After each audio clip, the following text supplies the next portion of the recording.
Heard of cardio-oncology? It's a newer field helping cancer patients at risk for heart disease. Cardio-oncology in many ways is a story of success and survivorship. Dr. Patrick Collier is a cardiologist and co-director of the Cardio-Oncology Center at Cleveland Clinic. A majority of people with cancers these days are surviving longer, and we've begun to recognize that there are many overlaps between cancer and heart disease, these big pillars of disease.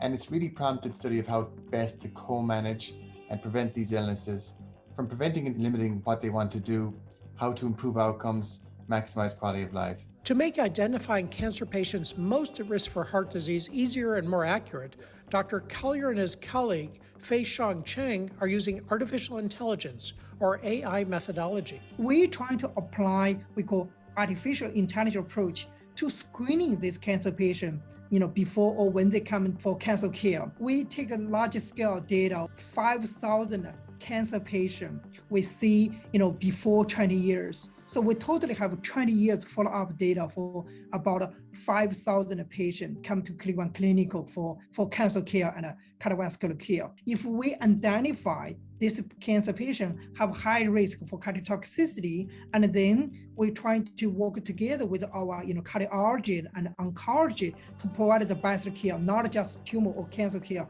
also provide the heart care for this cancer patient. Well, we found that some well-established biomarkers for heart disease that we use, lab tests, two specific tests, NT-proBNP and troponin T, they work very well at predicting comorbid cardiovascular illness.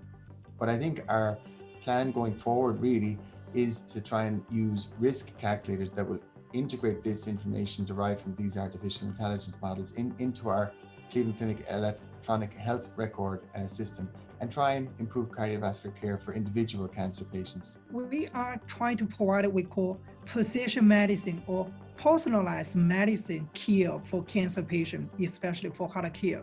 Cancer care, traditional oncological treatment in lots of ways was a little disparate from cardiovascular care. So you would go to your cardiologist and you would see your oncologist quite differently. But now, because of recognition of the big overlap between these illnesses and these diseases, our teams are working much more closely together. So it's really a different way of organizing care for the patient to make sure that we're all speaking together as a team. The main focus for this work really is another step in the direction of providing what we would describe as precision medicine within cardio-oncology. So individuals really get the focused care that they need based upon their specific level of risk. For Fox 8, I'm Dr. Mark. Dr. Mark is sponsored by the Cleveland Clinic.